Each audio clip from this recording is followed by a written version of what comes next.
Minlin and Yunli, also known as Lai Lai, met and fell in love in Sydney when they were both international students from China. They soon married and had 3 children together, a daughter and 2 sons. Brenda is 15 years old, Henry is 12 years old, and Terry is 9 years old. Minlin and Lily are parents who love and care for their children. They work extremely hard and do everything to give their children the best life.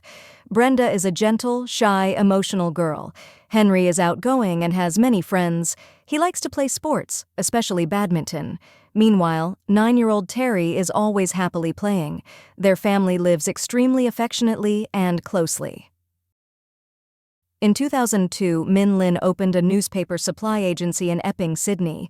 The company's business is growing rapidly with an estimated revenue of about $1 million per year. His family soon became one of the most famous and wealthy families in the area. Although English is not the mother tongue of Mr. Min and his wife, he and his wife are always enthusiastic and friendly with customers and are loved by many people. Mr. Min's family lives in a Kong Trung house in a beautiful, wealthy suburb north of Epping. Lily's older sister, Irene, also moved in with the family and worked at the newspaper store. Mr. Min is a filial son. He bought his parents, Mr. Yang Fei and Mrs. Fei Qing, a private house 30 minutes away. Min's sister, Kathy, and her husband, Robert, are ENT doctors in China.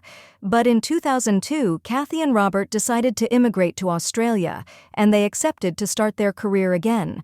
They opened a restaurant in Melbourne but failed. But Mr. Min's family always helped Kathy's family, and the 2 families lived very close. Kathy also works in the newspaper agency, along with Mr. Min, Lily, and Irene. Every weekend, Mr. Min's parents often organize cooking and invite their 2 children's family to dinner. It's like an opportunity for the extended family to meet, to eat, drink, and talk. Friday, July 17, 2009, was also such a day. Kathy, Robert, and everyone in Mr. Min's family went there for dinner, except for Brenda. Because the girl was on a school picnic, Mrs. Fei Qing asked her 2 grandsons if they wanted to sleep at her house, but they all refused, because Henry had an appointment to play badminton with Uncle Robert the next morning. Henry and Terry greeted their grandparents, and the rest of the family got in the car to go home around 9 p.m. It was the morning of Saturday, July 18, 2009. Saturday is one of the newsstand's busiest days. However, the sun had already risen, and his grandfather's store was still closed without any notice. The delivered newspapers were piled up outside the cave entrance. This is very unusual because for many years the newspaper store has always been open every day from early in the morning. One of the regular customers of the newspaper shop felt worried, so he called Kathy, Mr. Min's sister, to ask. Kathy also felt that it was very strange that her brother did not open a newspaper shop. Kathy and Robert hurried straight to Mr. Min's house. They live less than 5 minutes walk away. Kathy was also a bit worried, she thought. Maybe the whole family is sick or has fallen asleep. Kathy couldn't believe that what she was about to witness was far beyond the worst nightmares she had ever had in her life. Kathy and Robert arrived at Mr. Min's house around 9 a.m. They entered the house and found the door unlocked, and downstairs everything looked fine. Normally, nothing is disturbed, but the house was eerily quiet, and there was something about the atmosphere in the house that sent chills down Kathy's spine. Kathy and Robert called everyone's names, but no one answered. The 2 of them walked each step up the stairs to go upstairs, just entered the bedroom of Mr. Min and his wife. Kathy screamed in terror. Before her eyes was a horrifying scene, like something out of a horror movie. Lily's body lay in a pool of blood on the bed. Her face had been brutally beaten to the point of disfigurement. Blood splattered all over the ceiling, walls, floor, and furniture. The whole room smelled of blood. The remaining bedrooms also have the same scene. Irene's body was found in her bedroom, collapsed on the bed. The 2 boys, Henry and Terry, were also lying on the floor, dead. They were all beaten to death with hammers, there were bloodstains everywhere, and the case was said to be one of the most brutal crimes in Australian criminal history. Kathy saw 4 bodies, but did not know where Mr. Min was. Kathy trembled and called the police. Oh, I need ambulance to 55A Boundary Road. What Epping suburb? North? So it's 55A Boundary Road, Epping North, and it's a house? Yeah. What's the problem? The house, What's wrong? yeah. Pardon? What's wrong? I'm not sure someone else is I think I'm not sure. You need to tell me why you need an ambulance. What's wrong? Yeah, I think someone died. I'm not sure. Why do you think someone's dying? I don't know. You need to tell me something. You're asking for an ambulance, but why? Yeah, I also need a police. Yeah, why? What's wrong? Oh, yeah, please. What is Yeah, wrong? so- Don't scream. Just answer my question. Yeah, I need it because I'm supposed to be killed. I'm Is not someone sure. bleeding? Is someone unconscious? I think they died. Why? Why? I'm not sure, but maybe someone killed my brother's family. No. I need someone to come quick. Yeah, we are coming. You need to stop screaming and tell me what the problem is. Someone killed my brother's family. Why do you think that? Yeah, because I went to his house and I knocked the door and the door just closed and opened it. And then upstairs I found my brother. I couldn't find it. I'm not sure. Where's your brother? Are they on the ground? No, they're the bedroom. They're all the bedroom. Are they in the house? Is your brother in the house? I'm not sure. We are driving there. Answer my questions, please. Have you found a body? Have you found a body? Just quick. We are driving there. Don't say quick. Tell me what's wrong. Have you seen your brother? I'm not sure. No, it's yes or no. Can you see him? No. At the end of the call, Kathy can be heard panicking in Cantonese, begging Robert not to leave her alone in the house, saying she was scared. But Robert insisted he had to come. Welcome Kathy's parents over. The police immediately arrived at the scene and found Kathy waiting for them at the door. Kathy said she didn't know where Mr. Min was, so the police initially suspected that Mr. Min might be the suspect who murdered his entire family and then fled. However, the forensic team quickly found Mr. Min's body lying under a thick layer of bamboo next to Lai Lai. He also suffered a terrible end, like the other family members. Kathy's parents were taken to the hospital for treatment because they were so shocked and distressed. At that time, Brenda was going on a picnic with the school. Then suddenly, she received countless messages from friends asking if she was okay. At first, Brenda thought they were playing some sick joke. Then Brenda received many other calls from relatives and the principal, reporting bad news. Brenda's heart sank, but everything was so sudden that she couldn't believe it was true. Brenda's school arranged for her to return to Sydney on the earliest flight they could find. After landing, Brenda met Kathy and the police officers. The little girl has to face a terrible truth. The case quickly attracted great attention from the media and public opinion. Initially, there were many rumors. Maybe this was a murder-suicide. Maybe Mr. Min killed his whole family and then took his own life. However, evidence at the scene helped the police quickly deny this rumor. Mr. Min, as well as other members, suffered terrible head injuries. These injuries were caused by a vicious attack that occurred while they were sleeping. Police determined that the house had no signs of intrusion from the outside, and the house also showed no signs of being ransacked or burglarized.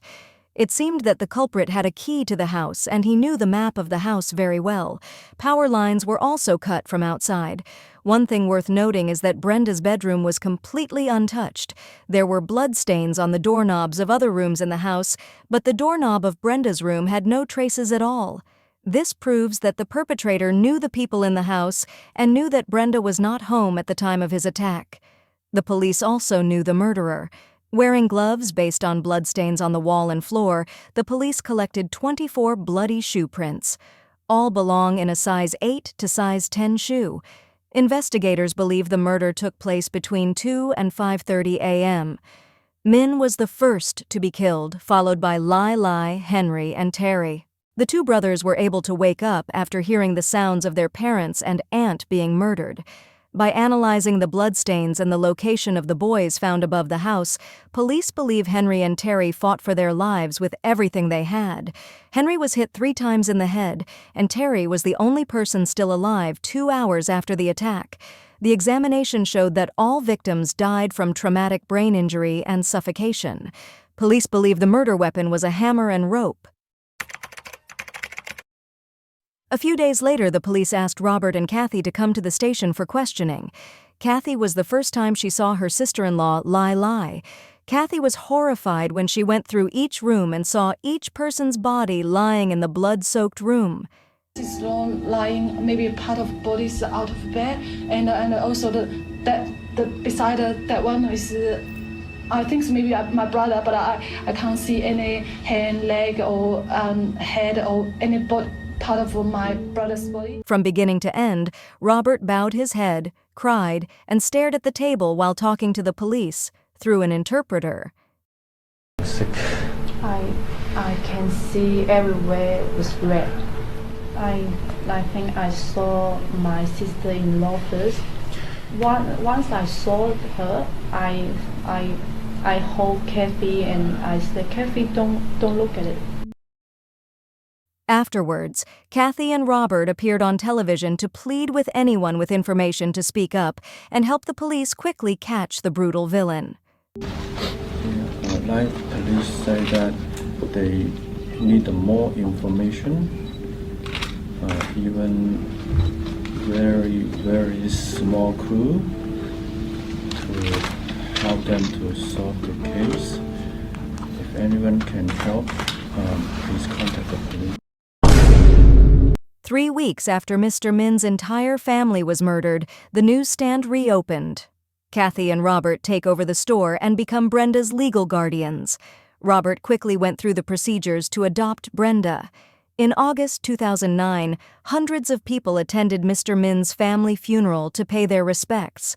An atmosphere of mourning and sadness covered the ceremony.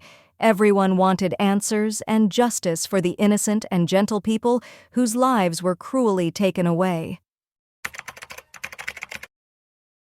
The more they investigate, the more the police suspect Robert. Robert told a police officer at the scene that there were 5 bodies in the house, but at that time the forensic team had not yet arrived, and they had not seen Mr. Min's body. So why did he know there were 5 bodies, not 4 like everyone thought? At that time, Kathy begged him not to leave her alone in the house, but he was still determined to leave her there, without worrying about his wife.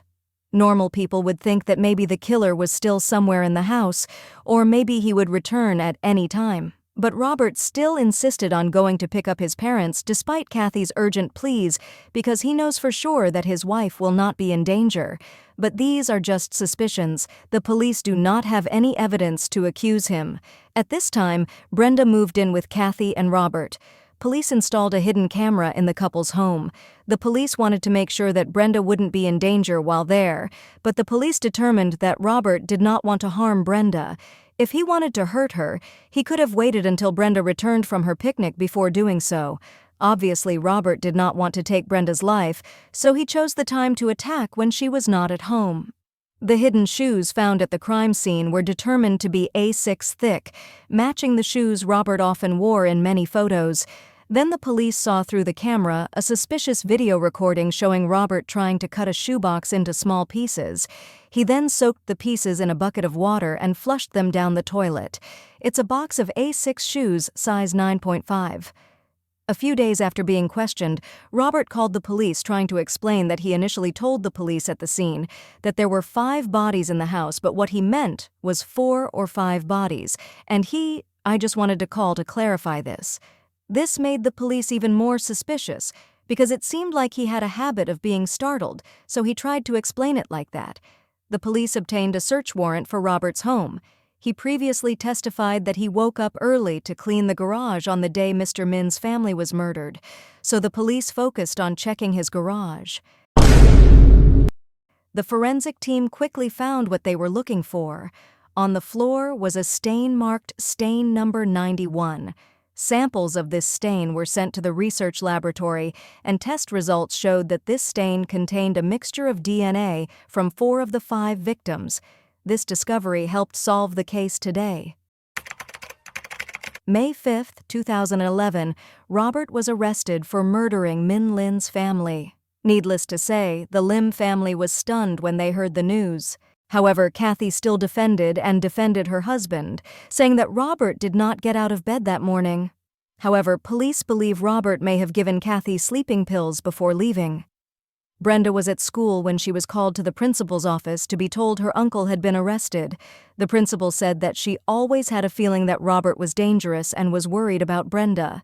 She witnessed Robert coming to school many times to talk to Brenda. He stood close to the girl and spoke loudly in Cantonese, while Brenda's tears fell freely. He was clearly trying to convince her to agree to something.